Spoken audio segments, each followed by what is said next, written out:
The chandeliers sparkled like a constellation above the penthouse ballroom, scattering golden light across silk gowns and polished tuxedos. Waiters glided with practiced elegance, balancing trays of champagne and hors d'oeuvres as laughter rippled through the crowd. The air carried the scent of expensive perfume mixed with roasted lamb and truffle oil, an unmistakable fragrance of wealth and privilege. From the 50th floor, the glass walls revealed the Manhattan skyline, glittering like a jewel box against the night sky. In the middle of this spectacle stood Richard Caldwell, CEO of Caldwell Industries, a titan of American business. Tall, broad-shouldered, his silver hair neatly parted, he raised his glass to propose a toast. His voice carried with the authority of someone who had commanded boardrooms for decades. "To the future of innovation," he declared, "and to those who dare to dream." Applause followed, cameras flashed and smiles widened. But just as his lips brushed the rim of the crystal glass, something unexpected happened. Richard staggered, his hand trembled, spilling champagne down the front of his tailored suit. A murmur spread through the room as he gasped for breath, his face draining of color. Guests froze, some too shocked to move, others whispering nervously.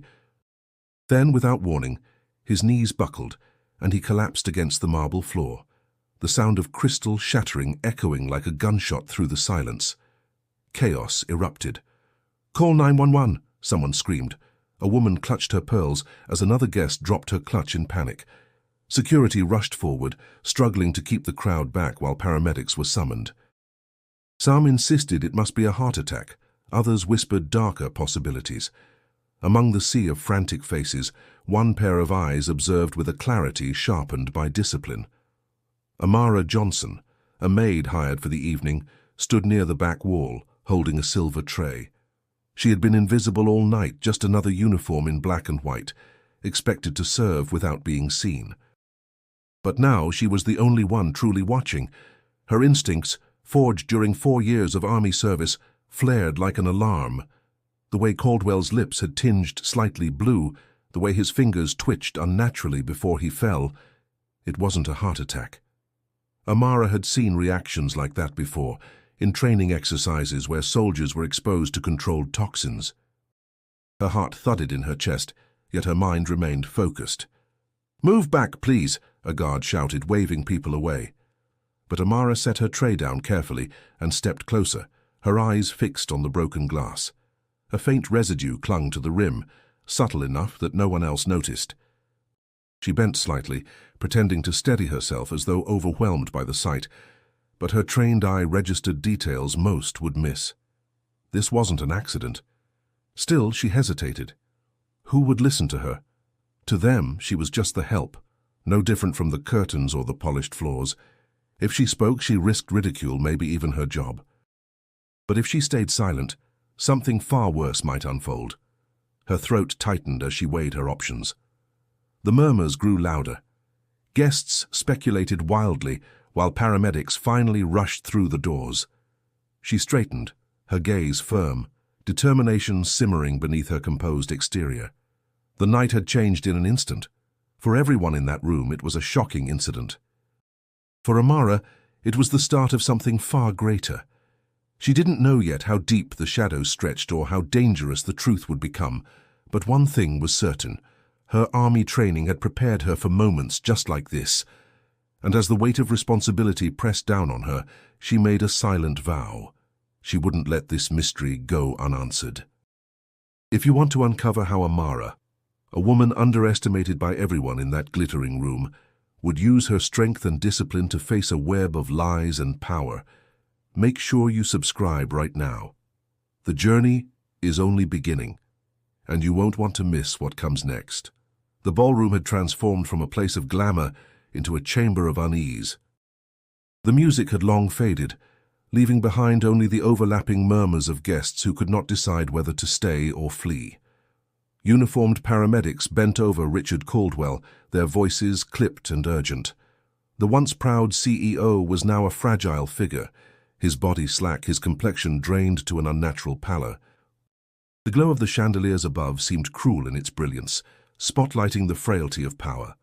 Amara remained near the perimeter, her posture rigid, her gaze sharper than any of the security guards rushing about.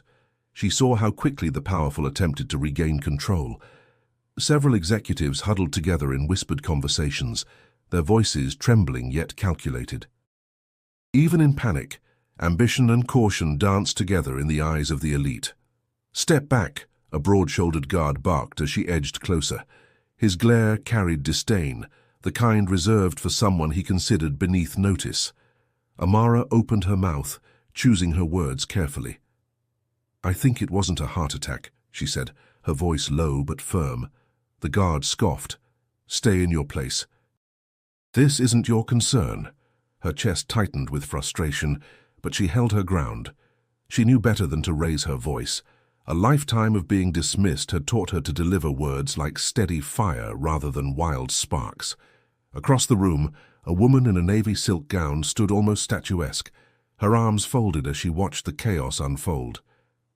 Catherine Lowell, Caldwell's vice president, possessed the kind of composure that made people believe she was in command, even when she wasn't.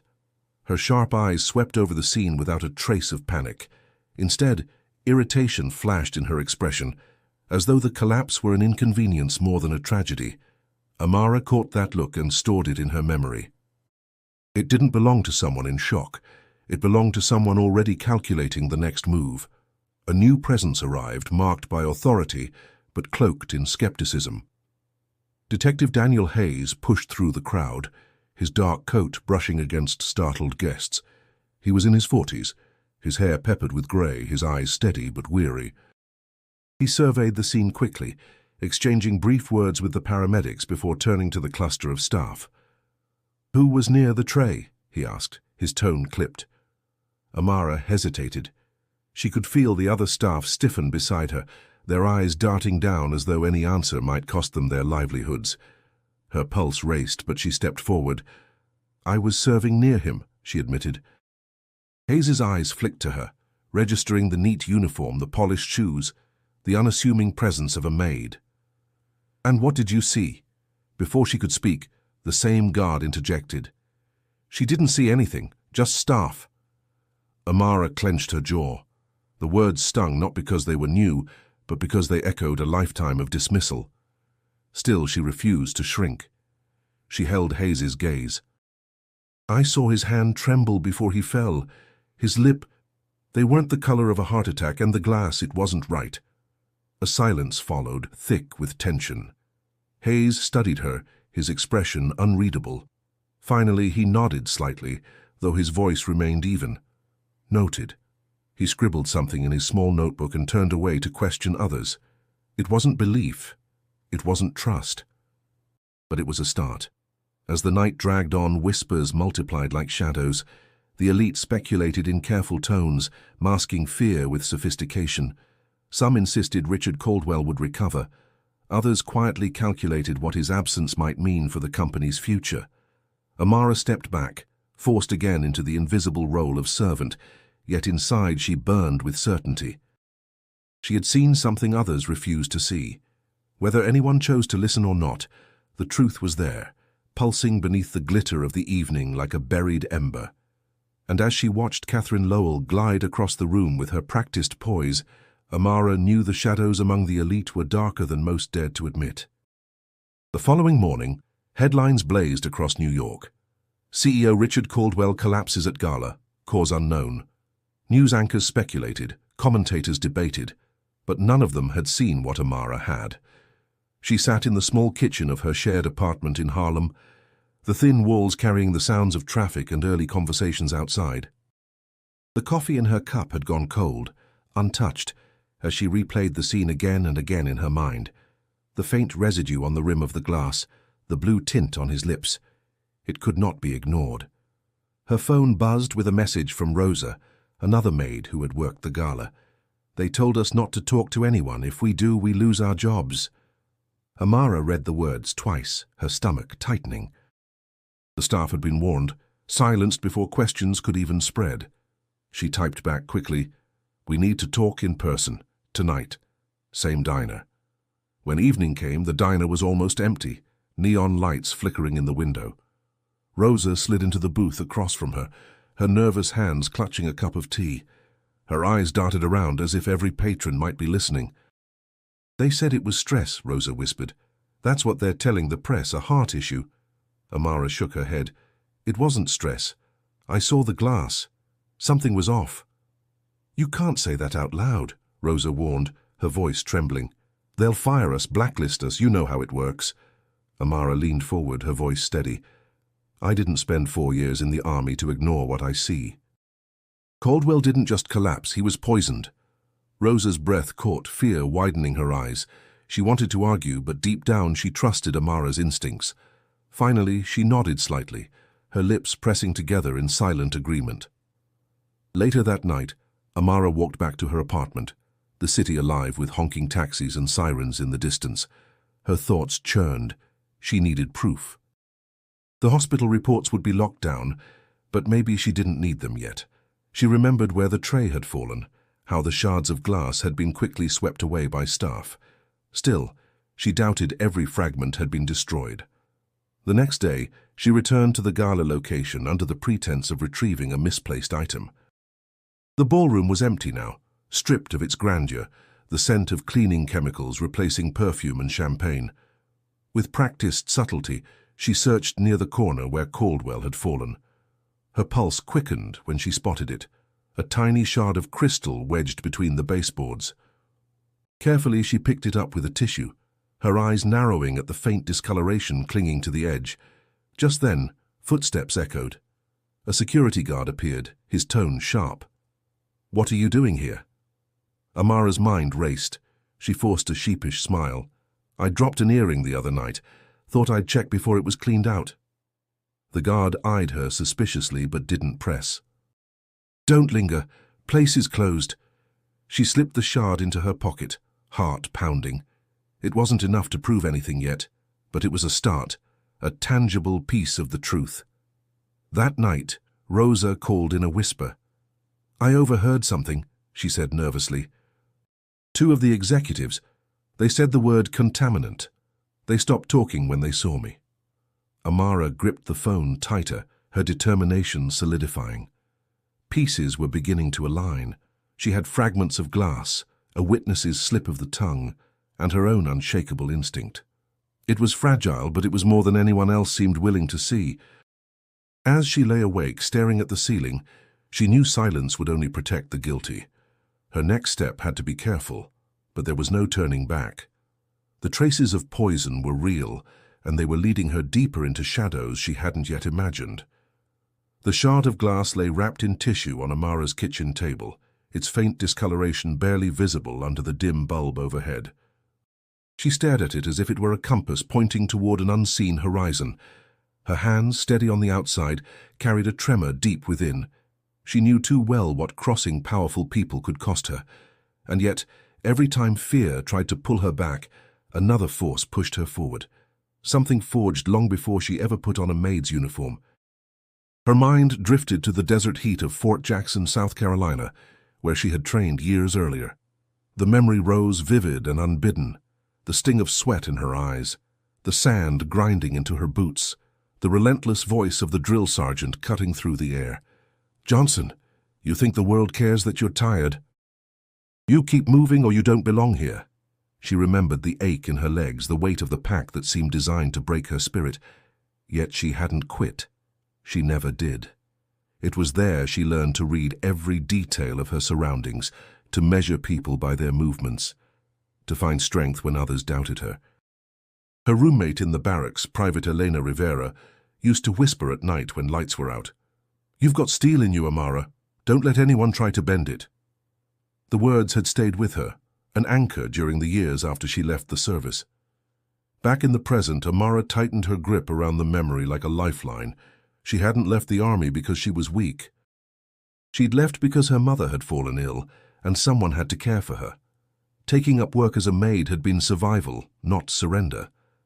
But still, it ate at her that people looked at the uniform she wore now and assumed she had no past worth respecting. The sound of Rosa's voice on the phone earlier echoed in her mind. They said contaminant. It was a word with weight, a word used in contexts that weren't casual. She had been trained to recognize threats invisible to the untrained eye, and now those skills were demanding to be used. That night, she sat at the edge of her bed, running through drills in her head the way she used to before missions. Assess the environment, identify the threats, secure the evidence, report with precision. The army had taught her to compartmentalize fear, to transform it into action. She breathed deeply, steadying herself. But beneath the discipline there was another current: anger. The kind that came from years of invisibility, from being seen as just another maid, just another background figure in someone else's story. It flared when she thought of the guard dismissing her words, of executives whispering in corners as if their secrets were untouchable. Her reflection in the cracked bathroom mirror stared back at her, tired but unyielding. "They don't get to decide who matters," she whispered to herself. The following morning she carried herself differently. She still wore the same uniform, still walked the same streets to work, but inside she was no longer simply a worker cleaning up after others. She was a soldier again, a watcher in enemy territory. Every detail mattered: the shift in a colleague's tone, the guarded look between executives, the way security hovered longer near certain areas. She didn't have allies in the open yet, but she carried the voices of those who had once trained with her, who had believed in her resolve. And with every step, she knew she was preparing for something larger than herself. The world would see her as invisible. That was their mistake. She had been trained in the art of going unnoticed until the moment it mattered most. And now that moment was fast approaching.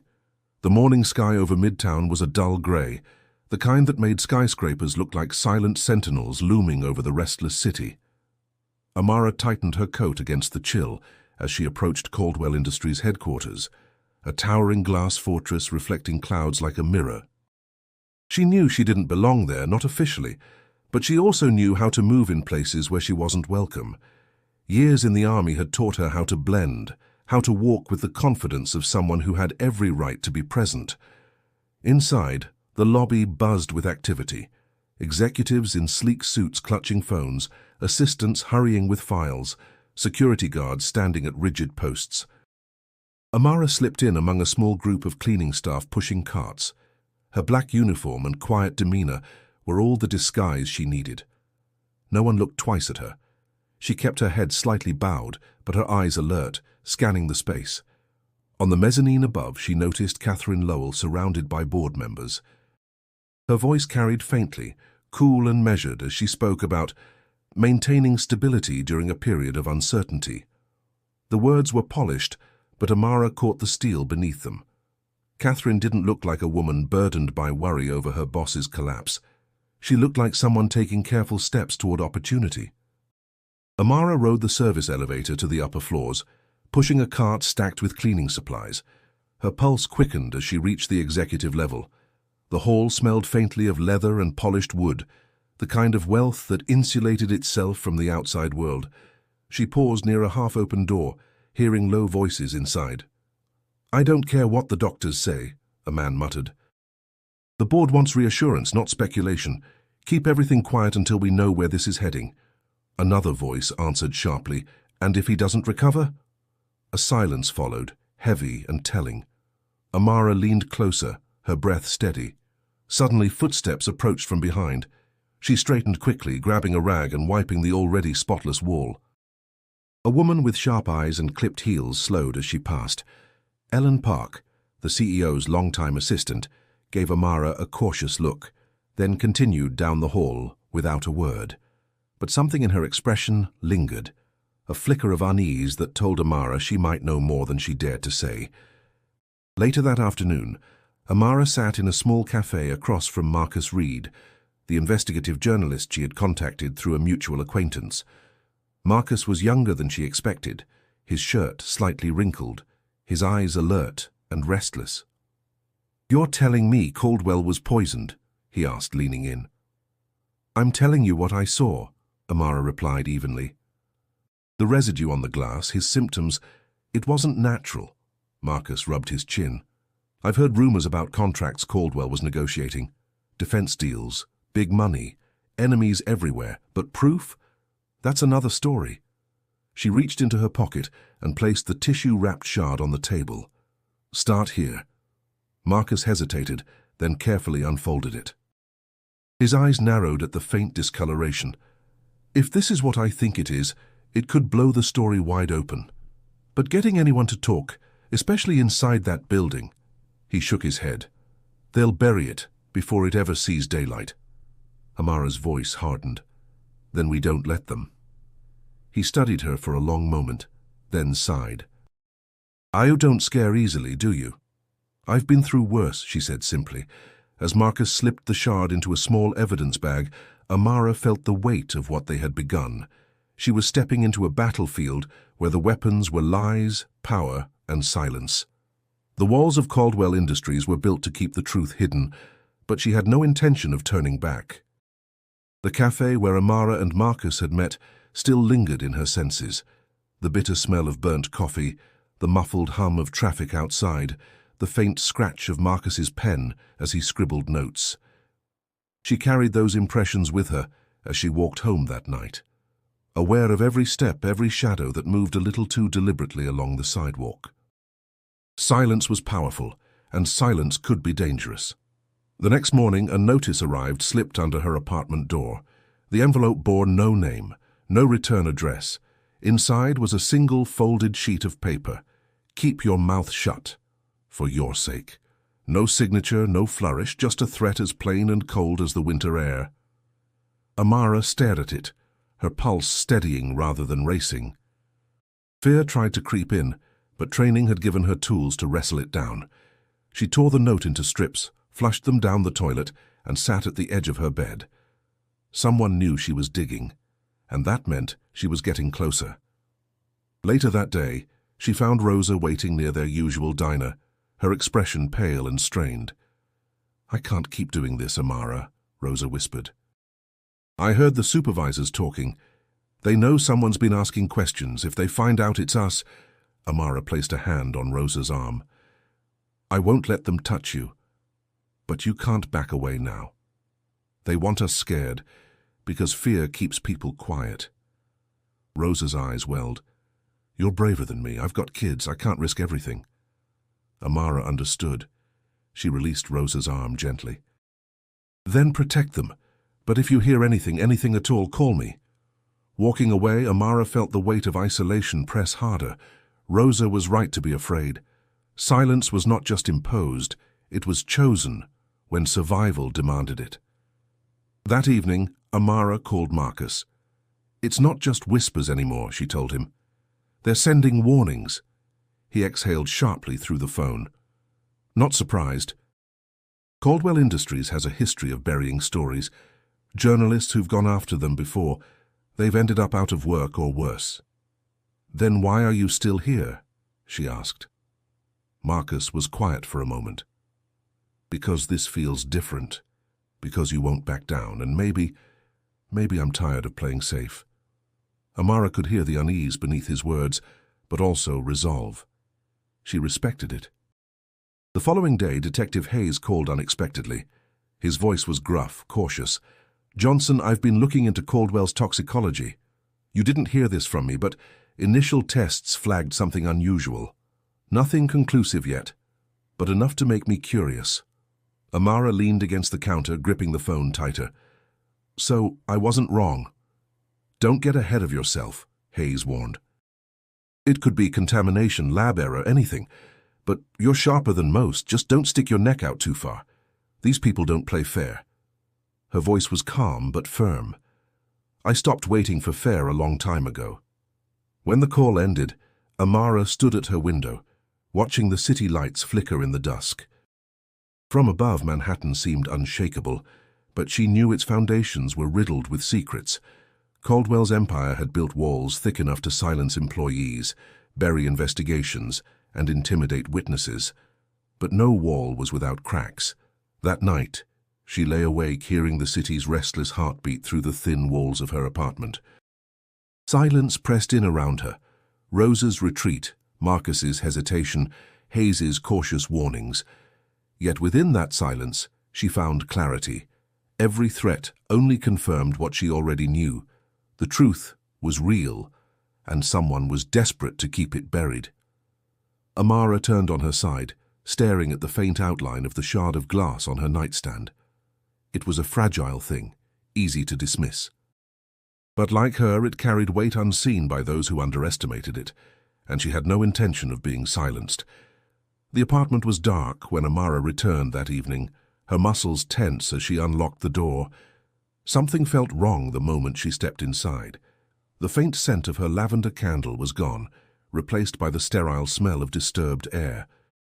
She flicked the switch and her stomach clenched. Drawers had been pulled open, clothes tossed carelessly, papers scattered across the floor. Yet nothing valuable was missing. Not her TV, not her laptop, not even the small cash envelope she kept in the kitchen. But the notebook where she had written her observations from the gala was gone. Every detail she had recorded, the glass, the symptoms, the overheard whispers, vanished. Her jaw tightened. This wasn't a burglary. It was a warning. She walked through each room carefully, her training guiding her. Whoever had come here wanted her rattled, and for a brief moment it worked.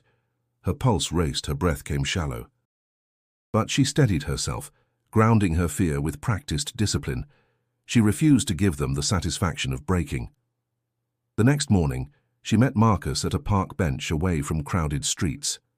He frowned as she recounted the break-in. "They're sending you a message, they know you're close." Amara shook her head. "I'm not close yet. They just want me to believe I am." "Fear makes people quit before the truth comes out." Marcus tapped his pen against his notebook nervously. "You're tougher than most, but even you can't fight shadows alone." "Then help me drag them into the light," Amara replied, her eyes unyielding. That evening, her phone buzzed with a call she didn't expect. Detective Hayes's voice came through, rough but steady. "Johnson, you need to be careful. There's chatter about someone looking into you." "So you're saying I should stop?" she asked evenly. "No. I'm saying I've seen people disappear for less. Whoever did this to Caldwell has reach. You're not playing against small players." Amara exhaled, staring out her window at the restless glow of Harlem streets. "Then maybe they picked the wrong woman to scare." There was silence on the line before Hayes answered. "You remind me of soldiers I knew, the ones who didn't break." His tone softened just slightly. "I'll keep an eye on things. Don't do anything reckless." After hanging up, Amara sat on her couch, the shards of her past and present colliding. She felt the old ache of invisibility return. How easy it was for powerful people to dismiss her, to erase her work, to pretend her voice didn't matter. But the break-in had the opposite effect of what they intended. If they feared her notes enough to steal them, it meant her instincts were correct. That night, sleep came fitfully. She dreamed of boot camp drills, of Sergeant Walker's voice thundering in her ears. "Fear is the weapon they use against you. Your weapon is that you don't yield." She woke before dawn, drenched in sweat, her mind sharpened with clarity. As the sun rose, painting the city in pale gold, she brewed coffee and stood by the window. Somewhere out there, someone had marked her as a threat. But if she was already their enemy, she had no reason to hold back. Amara touched the tissue-wrapped shard of glass, her last remaining piece of evidence. They could take her notes, ransack her home, try to silence her. But they could not erase what she had seen, nor the fire that burned inside her. In the shadows, enemies were watching, and she was ready to watch back. The air inside Caldwell Industries buzzed with a tension Amara hadn't felt before. Executives moved like pieces on a chessboard, careful, deliberate, guarding their words as if every syllable could cost them power. She had managed to slip back into the building under the guise of routine cleaning, but her eyes and ears were sharper than any mop she carried. Near the glass-paneled boardroom, she paused to collect trash, her movements slow and practiced. Through the crack of the heavy door, muffled voices leaked out. "She's not coming back," one man said. Catherine Lowell's voice answered, clipped and impatient. "Don't assume anything until we have confirmation. If Caldwell regains control, every decision we've made in his absence will be scrutinized. We need to stay united, and we need silence." Amara stiffened, pressing herself closer to the door. There it was again. Silence wielded like a weapon. That evening, She arranged to meet Rosa at their diner. The fluorescent lights hummed overhead, but Rosa didn't look at ease. Her hands fidgeted with the spoon in her teacup, her eyes darting around the room. "I overheard something last night," Rosa whispered. "Two executives were in the service hallway. They didn't see me. They mentioned Catherine, said she's already preparing to take Caldwell's seat." Amara's stomach tightened. "You're sure?" Rosa nodded, her face pale. "I shouldn't even be telling you this. If they find out I was listening—" "You did the right thing," Amara interrupted, her voice firm, but even as she said it, she saw the fear settling into Rosa's bones. Her friend's courage had limits, and Amara couldn't blame her. Survival weighed heavier than truth when children depended on you. The next night, Rosa didn't answer her calls. Not the first time, not the second, not even the third. By morning, Amara's worry had sharpened into dread. She stopped by Rosa's apartment, knocking on the chipped door, calling her name. No answer. The neighbor, an older woman, shook her head. "Haven't seen her since yesterday morning." Amara walked away, her fists clenched. Rosa wouldn't just vanish without saying something. Fear prickled at her skin. She replayed their last conversation, Rosa whispering Catherine's name, and the pieces fell together like shards, cutting her resolve. That afternoon, Amara sought Marcus. They met at the same cafe, but Marcus's expression carried an edge she hadn't seen before. "Rosa's missing," Amara said immediately. Marcus leaned back, his jaw tightening. "You think they took her?" Amara's eyes narrowed. "I think she knew too much, and now she's gone." Marcus rubbed his temples, exhaling slowly. "This is bigger than we thought. If Catherine's already moving pieces behind the scenes, anyone who threatens her path gets removed." Amara leaned forward, her voice steady, fierce. "Then we don't let Rosa disappear into silence. If Catherine is behind this, she's left fingerprints somewhere. People like her always do." Marcus studied her, his doubt and admiration colliding. "You realize what you're suggesting? Going after Catherine Lowell is like stepping in front of a train." Amara's gaze didn't waver. "Then I'll stop the train before it runs over anyone else." That night, alone in her apartment, Amara stared at her reflection in the mirror. The weight of Rosa's absence pressed on her chest like a stone. Doubt whispered that she couldn't protect everyone, that she was one woman against an empire. But she silenced the voice with the memory of soldiers beside her, the ones who had carried each other through worse. If Rosa had been silenced, Amara would be her voice. She refused to let betrayal win without a fight. The Brooklyn Cafe was nearly empty when Amara arrived, the faint aroma of roasted beans clinging to the air, mingling with the muted strains of jazz coming from an old radio behind the counter. She spotted Marcus Reed, already seated in the corner, his laptop open, papers scattered around him like a storm had passed through. His face was drawn, tension written in the crease of his brow. "You look like you haven't slept," Amara said, sliding into the chair across from him. Marcus gave a dry laugh. "Sleep isn't exactly a luxury right now, especially not when I've got a target this big breathing down my neck." Amara leaned forward, her tone firm. "You mean Catherine Lowell?" He glanced around the cafe before lowering his voice. "Caldwell Industries has been swimming in defense contracts for years. But what I found last night, it's not just about contracts. It's about the kind of deals that make enemies both inside and outside the government. Catherine's been positioning herself to inherit it all." Amara's chest tightened. "And Rosa?" Marcus shook his head, guilt flickering in his eyes. "If Rosa overheard something she wasn't supposed to, it explains everything.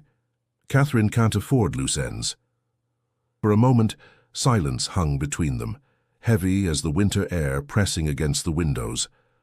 Marcus tapped his fingers on the table, then finally admitted, "I've got enough to write something that hints at foul play, but without concrete proof, my editor won't run it. And if I push too far too fast, Caldwell's lawyers will bury me." Amara studied him, her voice steady but edged with steel. "So you're hesitating?" Marcus bristled. "I'm calculating. There's a difference. I've seen what happens when journalists go after giants like this. Careers destroyed, reputations smeared, families dragged into it. I'm not afraid of the truth. I'm afraid of being silenced before I can tell it." She held his gaze. Then maybe you're asking the wrong question. It's not if you publish, it's when and how. You have a voice they can't erase easily. I don't. Her words struck him. Marcus rubbed his temples, exhaling slowly. You sound like one of those soldiers who refuses to retreat, even when the odds are stacked. Amara allowed herself a faint smile. That's because I am, and retreating has never saved anyone. He leaned back, staring at her with new eyes. You realize if I move forward, I'll be putting both of us in the crosshairs. Once the story's out, there's no undoing it. I already crossed that line the moment I picked up the glass shard, she replied. Marcus fell silent, considering her words. His hand drifted to one of the files on the table. He slid it across to her. Inside were pages of research, records of contracts Caldwell Industries had secured with the Department of Defense. Some were legitimate, others veiled in secrecy. Buried within the fine print were connections to suppliers flagged in previous investigations, companies accused of cutting corners, or worse, funneling money into hidden accounts. This is what Catherine doesn't want anyone to see, Marcus said. If Caldwell doesn't recover, she inherits not just his power, but his secrets. Amara's fingers brushed over the documents. Each line felt like a thread in a vast web, dangerous and delicate. She looked back at Marcus, determination burning in her eyes. Then we pull at the threads until the whole thing unravels. Marcus hesitated one last time, then closed his laptop with a decisive snap. If we're doing this, we do it smart. One wrong step and we're finished. Amara nodded. Then we make every step count. The cafe door opened, a gust of cold air sweeping in, and both of them turned instinctively. Strangers passed through, but the tension remained. Amara knew their fight was no longer about curiosity, it was about survival. The city's rhythm pulsed around Amara as she left the cafe with Marcus, the cold wind cutting against her cheeks. She tucked the documents he'd given her tightly under her arm, each page feeling heavier than its weight in paper. These weren't just contracts. They were threads tied to secrets that could destroy lives. And if Catherine Lowell was willing to poison a man for control, she wouldn't hesitate to silence anyone who threatened her plans. That night, Amara walked home with every sense on alert. Her army training had carved habits into her that never faded, scanning reflective surfaces for tails, listening for the uneven cadence of footsteps behind her, checking blind corners before turning. At first she thought it was just nerves, but the sound of shoes striking pavement at the same pace as hers told her otherwise. She slowed near a bus stop, pretending to check the schedule. The footsteps slowed too. Her pulse quickened, but she forced her body to remain loose, casual. She had learned long ago that panic clouded judgment. When she crossed into a quieter street, the sound followed. She caught a glimpse in the shop window. Two men dressed in dark coats keeping a calculated distance. Not random, not coincidence. Amara turned down an alley, her stride steady, her breathing controlled. The men followed. She reached for her phone, but instinct told her calling Marcus or Hayes now would be useless. If she was caught, she'd be cut off before anyone arrived. Her mind shifted into combat clarity. She scanned the alley. Dumpsters, loose gravel, a rusted fire escape ladder hanging low enough to reach. Timing would be everything. She quickened her pace just slightly, then pivoted suddenly, cutting into the narrow gap between two buildings. The men reacted with surprise, quickening after her, their voices low and urgent. She gripped the ladder, pulled herself up with practiced strength, her boots scraping metal as she climbed. By the time the men turned the corner, she was already crouched above them in shadow. Where the hell did she go? One muttered. She couldn't have vanished. Spread out. Amara's chest tightened, but she remained still, her breath controlled. The army had drilled this into her: patience, silence, observation. Movement was weakness unless timed perfectly. As one man stepped directly below, she dropped a loose brick from the ledge. It shattered against the pavement, startling them both. She's playing games, the second growled. Let's regroup. They hurried off, their footsteps fading into the distance. Only when silence returned did Amara climb down, her muscles taut but steady. She walked quickly back to the main street, blending into the crowd as if nothing had happened. Back in her apartment, She locked the door and sat on the couch, her hands pressed against her knees. The adrenaline still hummed in her blood, but underneath it was something else. Resolve. They wanted to intimidate her, to remind her that she was being watched. Instead, they reminded her of who she was. The army had taught her discipline, yes, but it had also taught her resilience. She remembered nights of grueling exercises, when her body screamed for rest but her mind pushed harder. She remembered instructors telling her that strength wasn't just about muscle, it was about refusing to break when pressure mounted. She picked up her phone and called Marcus. His voice came groggy, exhausted. "Amara, what's wrong?" "They followed me tonight," she said calmly. "Two men, not amateurs, they know I'm digging." Marcus cursed softly. "Jesus, are you safe?" "I handled it," she replied. "But this means we're closer than we thought, and I'm not backing down." Silence stretched before Marcus finally answered. "You're braver than anyone I know. If you're in, then so am I. We'll find a way to expose this, no matter what it takes." Amara exhaled, the fire in her chest steady. "Good. Because from here on out, there's no turning back." The following morning, Amara arrived at the hotel where she worked, her body tired but her mind steady. She had barely stepped through the back entrance when her supervisor, a short man with a clipped tone, blocked her path. His lips pressed into a thin line as he handed her a folded envelope. "Johnson," he said curtly. "We won't be needing your services anymore." Amara's stomach sank, but she kept her expression calm. "Why?" "Budget cuts," he answered without meeting her eyes. His voice was too rehearsed, his stance too rigid. "Turn in your uniform by the end of the day." She unfolded the envelope. Inside was a termination letter with no explanation beyond vague language. She had seen this tactic before, corporate influence seeping into everyday lives. It wasn't budget cuts, it was punishment. As she packed her things from the staff locker, whispers floated around her. Some colleagues looked away, others offered small, sympathetic glances. Rosa's absence still haunted the halls, and now Amara's dismissal carried a silent message. Anyone who questioned too much would pay. Later that day she called Marcus, her voice steady despite the churn inside her. "They fired me. No reason that makes sense. Just gone." Marcus swore under his breath. "They're cutting off your stability." "It's a tactic. Make you desperate, make you easier to silence." "I'm not desperate," she said firmly. "I've lost jobs before. What I haven't lost is my will." That evening, her phone buzzed with an unknown number. She hesitated before answering. A faint, trembling voice came through. "Amara, it's me." Her chest tightened. "Rosa." "Yes." The voice cracked. "I'm safe, but I can't stay long. They kept me in a room for 2 days. No windows, no questions, just threats. They told me if I talked again, my kids would suffer." Amara's throat burned with anger. "Where are you now?" "I can't say. I just wanted you to know. You were right." Catherine's name came up. They said she'd clean house before she took control. Rosa's voice faltered. "Please don't call me again.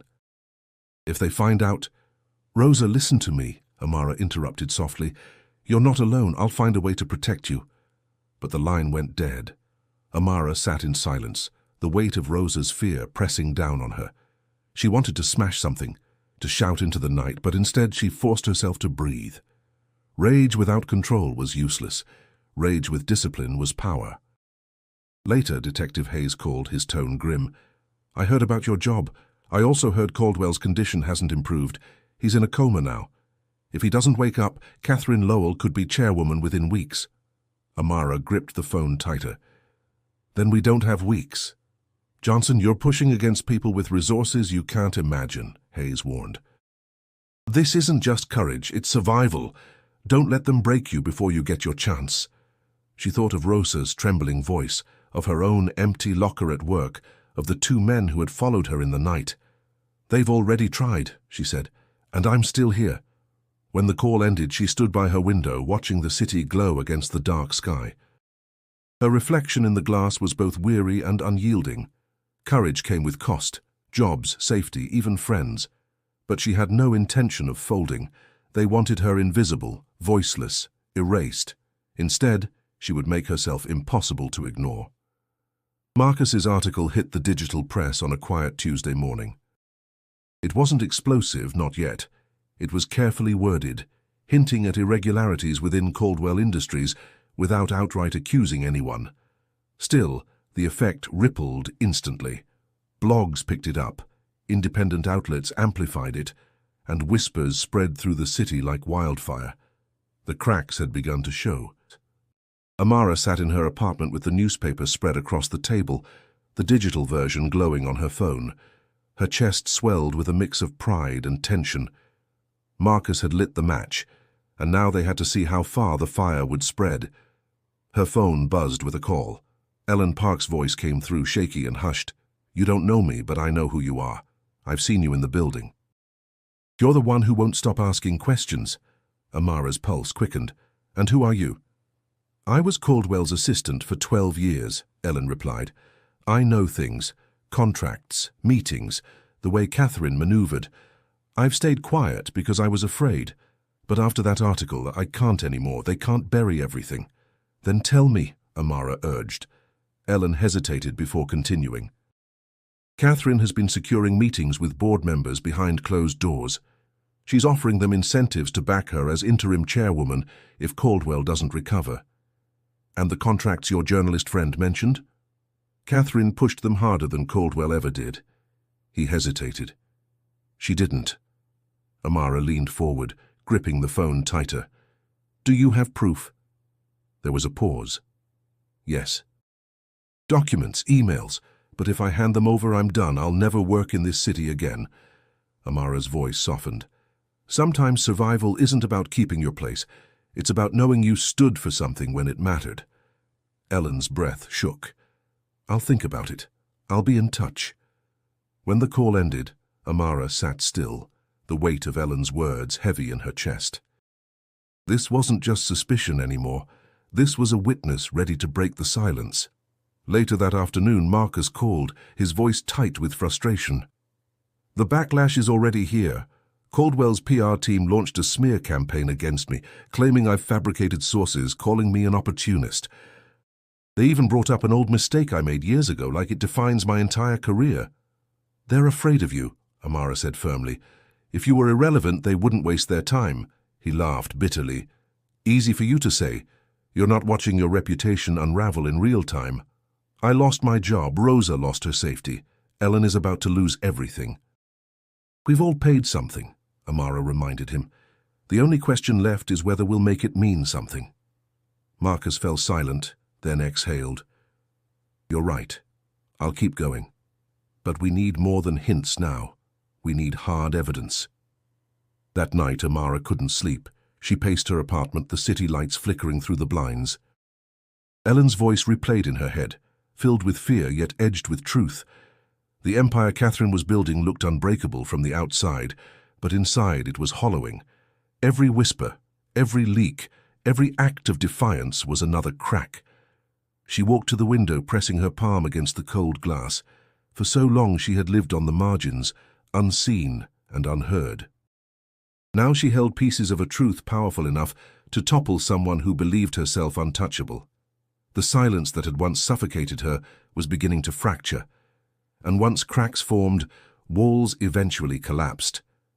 Amara knew what came next. Wouldn't be easy, but she also knew this. Cracks in the empire were spreading, and no amount of power could seal them forever. The Capitol building loomed beneath a pale winter sky, its white dome gleaming against the chill air. Reporters swarmed the steps, microphones raised like weapons, their voices sharp with anticipation. Inside, the marble halls echoed with hurried footsteps, staffers carrying folders, senators whispering strategies. It was here in the heart of Washington that the battle for truth would take center stage. Amara walked through security with steady steps, her heart drumming but her face composed. She was no politician, no executive, no polished witness. She was a maid, a soldier, a woman who had seen too much to remain silent. Every instinct screamed that she was stepping into enemy territory, yet her discipline kept her spine straight. Marcus walked beside her, carrying a leather folder filled with Ellen Park's leaked documents. His jaw was tight, his eyes restless. "Once we testify," he muttered, "there's no going back." "There never was," Amara replied. In the hearing room, senators sat in a semicircle, their expressions ranging from curiosity to skepticism. Cameras pointed toward the witness table, broadcasting every breath to millions watching at home. Catherine Lowell sat across the room, immaculate in a charcoal suit, her posture regal, her eyes cool and assessing. She looked less like a suspect and more like a queen preparing to dismiss her accusers. When Amara's name was called, she rose, her palms slick with sweat she refused to show. She took her seat at the witness table, the microphone inches from her lips. The chairman leaned forward. "Miss Johnson, you were present at the gala where Mr. Caldwell collapsed, correct?" "Yes, sir," Amara answered, her voice clear though her chest tightened. "I was working as a maid that evening." Some senators exchanged glances, their brows lifting as though already dismissing her. Catherine's lips curved faintly, the smile of someone confident the game was already won. Amara continued, her tone steady. "I saw the glass he drank from. I saw his symptoms. It wasn't a heart attack. I know what poison looks like." A senator interrupted, his voice skeptical. "And what qualifies you to make such an assessment, Miss Johnson?" Her gaze locked on his, unwavering. 4 years in the United States Army, trained in chemical defense. I wasn't guessing, I was identifying." A murmur swept the room. Catherine's smile tightened just slightly. Marcus was called next. He placed the documents on the table, his voice carrying urgency. "These are internal records and communications that show irregularities in Caldwell Industries contracts, patterns of pressure applied by executives, particularly by Ms. Catherine Lowell, to push deals Caldwell himself hesitated to finalize." The chairman raised an eyebrow. "Are you directly accusing Ms. Lowell of wrongdoing?" Before Marcus could answer, Catherine spoke, her voice smooth and commanding. "This is outrageous. We are allowing a disgruntled maid and an opportunistic journalist to smear reputations with hearsay and stolen documents. Caldwell Industries is an American institution, not a playground for conspiracy theorists." Gasps filled the room. Reporters scribbled furiously. Amara felt the weight of eyes judging, doubting, but she didn't flinch. "You call me disgruntled," she said firmly, turning toward Catherine. "But the truth doesn't care about titles. I may be invisible to you, but I saw what you wanted hidden. You can't erase that." The room stilled, tension hanging thick. Catherine's jaw tightened, her mask cracking for the briefest moment. The senators leaned forward, suddenly alert. The chairman rapped his gavel. "Order. These proceedings will continue tomorrow. For now, we have enough to move forward with a formal investigation." As Amara stepped away from the table, Catherine's gaze followed her like a blade. For the first time, the vice president's composure wavered. Amara knew the fight wasn't over. It was only beginning. But for the first time, the truth had a seat at the table. The morning after the Capitol hearing, the nation buzzed with speculation. News outlets replayed Amara's testimony, dissecting every word, while opinion columns debated whether a maid's voice could stand against a corporate empire. Catherine Lowell's polished denials were broadcast just as widely, but for the first time her image was not untouchable. Cracks had appeared in her facade, and the world had noticed. Amara sat in Marcus's apartment, the glow of his television reflecting off the walls as anchors replayed footage. Her stomach was knotted, not from fear but from anticipation. "They're coming for us harder now," she murmured. Marcus nodded, sipping cold coffee from a chipped mug. "And that means we hit a nerve. We just need one more push, something undeniable." The push came from Ellen Park. That afternoon, she met them in a quiet church basement, her hands trembling as she carried a flash drive. "I've risked everything," she said, her voice raw. Emails, board meeting notes, directives from Catherine herself. It's all here. She orchestrated the pressure for those contracts, and the night Caldwell collapsed, she made a call less than an hour before it happened, to a supplier flagged for chemical research. Amara's chest tightened. "That's it, that's the proof." Ellen's eyes glistened with fear. "If this comes out, I'll be ruined. But I couldn't keep carrying her secrets. Caldwell trusted me, and I let this happen under my nose. I can't live with that. Amara reached for her hand, squeezing firmly. You're not ruined. You're brave. And you're not alone anymore. They passed the drive to Marcus, who immediately began preparing the files for release. But before he could publish, Hayes called Amara directly, his voice tense.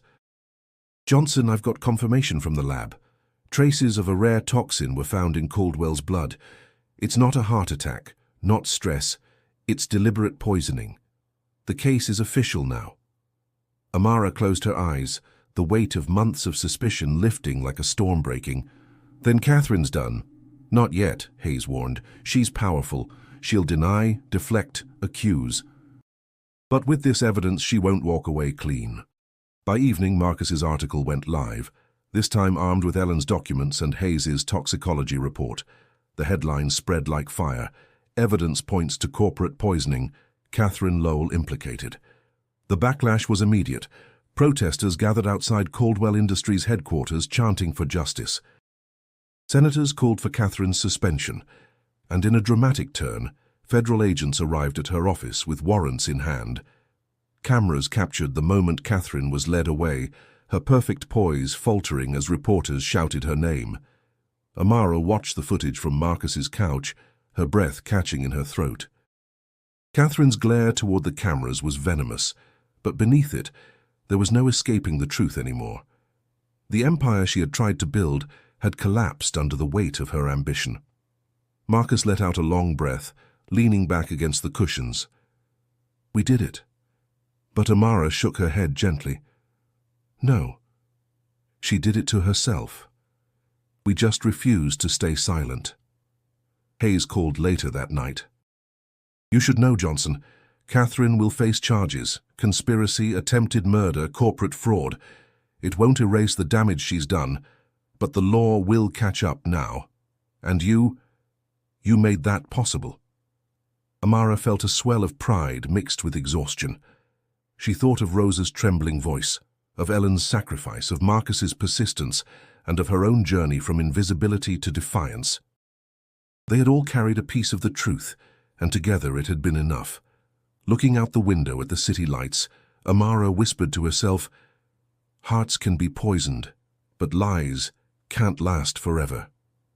The truth, at last, had been unveiled. The weeks that followed Catherine Lowell's arrest reshaped the city's conversation. News cycles were consumed with trials, boardroom purges, and speculation about Caldwell Industries' uncertain future.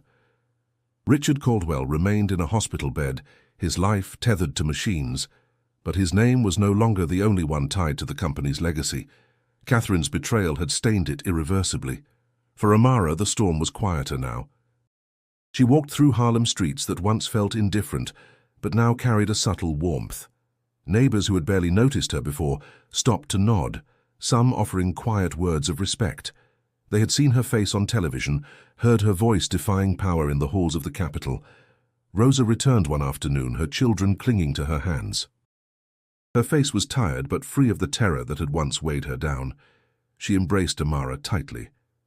I don't know how to thank you, she whispered. You don't have to, Amara replied. Just live without fear again. Rosa's eyes shimmered with relief. Because of you, I can. At Marcus's apartment, stacks of newspapers and printouts cluttered every surface. He was still chasing stories, but now his name carried respect rather than suspicion. He grinned when Amara walked in. You realize we changed history, right? She shook her head with a faint smile. We didn't change history. We just refused to let it be written in lies. He raised his mug in a mock toast. To refusing. Detective Hayes called her days later, his voice lighter than she'd ever heard it. Johnson, you probably won't admit it, but you've done the work of half my department. You exposed something we never could have touched without you. I just did what I had to, she answered simply. No, Hayes corrected. You did what most people wouldn't. And that's the difference. The word stayed with her long after the call ended. For years she had been overlooked, diminished, labeled only by her uniform, but now she had redefined herself, not as a maid forgotten in the background, but as a soldier of truth, standing where no one expected her to. One evening, she stood on the rooftop of her building, watching the sun sink over Manhattan. The skyline glowed in amber light, towers standing tall yet fragile in the haze. Rosa's children laughed in the distance, Marcus's latest article buzzed on her phone, and Ellen Park had begun a quiet life away from the boardroom's shadows. Each of them carried scars, but also freedom. Amara let the wind brush across her face, her heart finally at ease. She thought of Fort Jackson, of her sergeant's voice telling her that discipline was more than survival. It was purpose. She had carried that purpose into a world that wanted her invisible, and she had proved that courage could come from anywhere. Her phone vibrated again, messages from people she didn't know, thanking her for standing up, calling her an inspiration. She read a few, then set the phone aside. She hadn't done it for recognition. She had done it because truth mattered, because silence was too heavy a burden to carry. Looking out at the city, she spoke softly to herself, words carried away by the wind. This is just the beginning. The night settled around her, not as a curtain of fear, but as a canvas of possibility. Tomorrow would bring new battles, new voices needing strength, new shadows to expose, and she was ready. Her journey had begun in a ballroom where no one saw her. It ended here, beneath an open sky, where the world finally recognized her. If you followed Amara's story and felt the power of courage against silence, make sure to subscribe for more stories like this. And don't stop here. Click on the video suggested on your screen to continue the journey into another tale that will keep you on the edge of your seat.